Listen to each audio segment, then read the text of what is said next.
Boa noite a todos, tudo bem, pessoal? Bem-vindos a mais um vídeo no nosso canal Coração de Autor. Meu nome é Ana Paula Borges, para quem não me conhece. E hoje nós vamos dar continuidade ao que nós podemos aprender com a saga Harry Potter. Agora é a parte 2, tá certo? Anteriormente eu vim falando sobre essa questão do livro, do conjunto de livros da saga Harry Potter, que algumas pessoas num reality show aí falou que não se aprende nada, é perda de tempo ler livros como este. Pois bem, é o gosto dela, né? Mas uma coisa é você ter o seu gosto literário e outra coisa é você afirmar que não se aprende nada com um livro desse. No vídeo passado eu contei um pouco sobre a história de J.K. Rowling, a autora dos livros de Harry Potter, né? Sobre toda a trajetória dela até ela conseguir, né, ter o sucesso que ela nem imaginava ter com esse livro, né? Então hoje nós vamos falar sobre algumas coisas que nós podemos aprender sim com o livro. Nem sempre o aprender vai vir de questões didáticas, né, pedagógicas. Muitas vezes são lições que nós aprendemos para a nossa vida, tá? E hoje eu vou dar continuidade com a 7ª questão. No livro fala sobre a família dos Weasleys, né? Os pais de Rony e aqueles irmãos todos. Gente, eles eram paupérrimos, mas eles eram unidos e sempre dispostos a ajudar e amparar os outros, e eles fizeram isso com Harry. Eles foram a família que Harry não teve, né?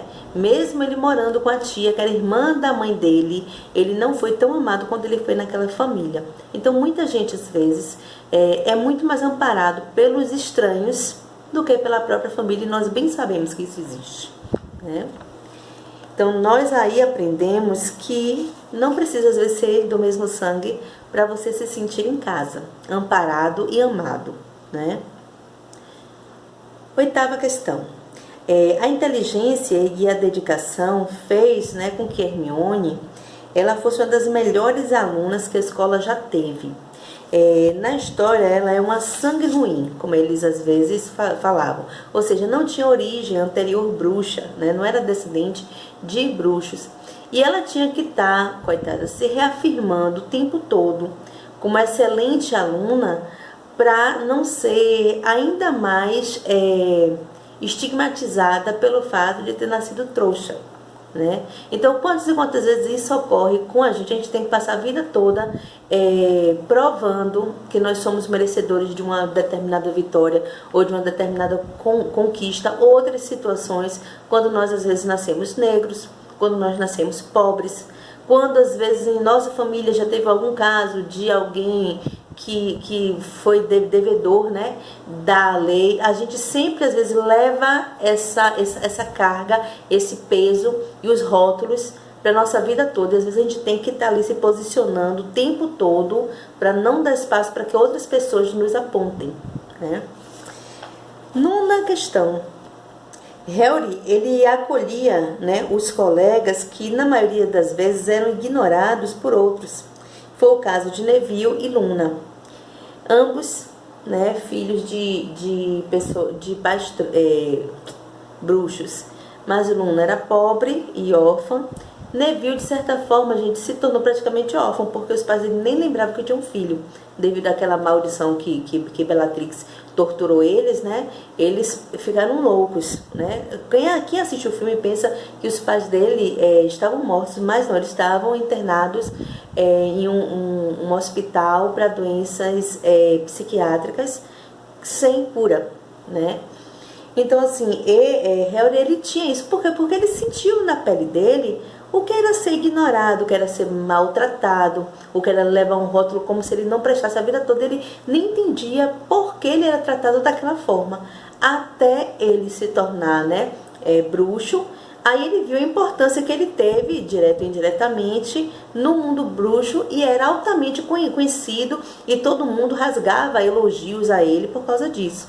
Então ele sabia o que é ser excluído, e eles sempre acolhiam esses que eram excluídos pelos outros que se achavam os tais, né? 10º ponto. Quando você é fiel a alguém que sabe que é bom, não há opiniões de terceiros que mude a sua. Isso é uma questão, sabe aquela coisa que no mundo fala assim, que para os nossos amigos nós não precisamos justificar porque eles sabem que nós somos. Vai nos julgar aqueles que não nos conhecem. E quem não gosta de nós, até o nosso simples respirar vai ser uma ofensa para eles. Então nós sempre teremos adjetivos ruins na boca daqueles que não gostam de nós. Né? E isso aconteceu com Dumbledore. Né? Mesmo um monte de gente falando contra Dumbledore quando ele faleceu. Né? Mesmo muitas vezes, até o próprio irmão de Dumbledore tentando mostrar a Harry que Dumbledore não era aquele homem que ele pensava, mas Harry ele se tornou ali fiel e ele falou: eu prefiro acreditar no homem que eu conheci. Então, digo a vocês, nem sempre a gente deve ir pela cabeça dos outros, vá por suas convicções. Se você estiver errado, você esteve errado. Mas, se você estiver certo, você não vai mudar a forma de acreditar em uma outra pessoa só pela fala má dos outros. Né? Afinal de contas, todo mundo tem uma segunda chance. 11ª questão. Harry deu a oportunidade de Sirius explicar a versão dele em toda a história. Harry ali, ele queria muito matar Sirius porque ele achou que ele fosse o causador da morte dos pais dele, né? Mas chegou um momento que quando teve aquela suposição que poderia haver algo que não era bem aquilo, Harry parou para ouvir.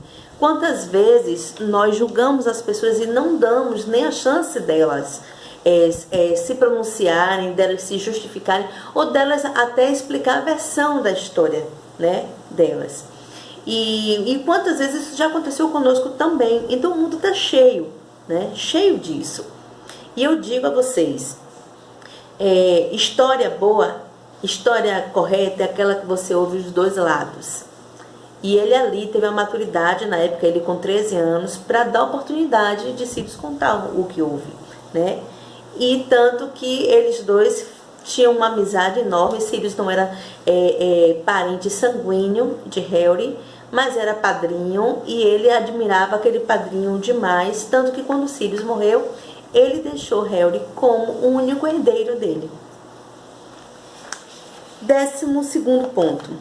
Mesmo não sendo do seu sangue, Harry e Sirius se amavam, tinham o respeito, o amor e a consideração que muitos parentes não têm um pelo outro. Certo que às vezes tem os parentes que só misericórdia, né? Mas quantas e quantas vezes nós não somos valorizados por aqueles que são do nosso sangue, ou da nossa parentela. Às vezes aquele que é estranho é muito mais amigo, aquele que é estranho nos valoriza mais, aquele que é estranho está sempre com a mão estendida para nos ajudar. Isso ocorre, gente, em diversas famílias. Às vezes nem sempre a família sanguínea é a sua família de verdade. Como a Bíblia diz, né, que tem amigos que são mais achegados do que irmãos. Nesse caso aqui, Sirius Black representou o pai de Harry. Por isso Harry sofreu tanto com a perda de Sirius, né? E para encerrar por hoje, a 13ª questão. 13º ponto. A dor da morte de Sirius fez Harry se descontrolar emocionalmente. Essa dor ele nunca soube lidar. Gente, é difícil perder alguém que a gente ama, né? Cortaram até o momento que Sirius morre, que Harry parece gritar que Lupin agarra ele. Ele deu um grito, foi estrondoso, que fez até a atriz que faz Bellatrix e a que faz Hermione, as duas chorarem. Porque foi muito emocionante. E quantos de nós não perdemos pessoas que amamos e sofremos com essa dor a nossa vida toda?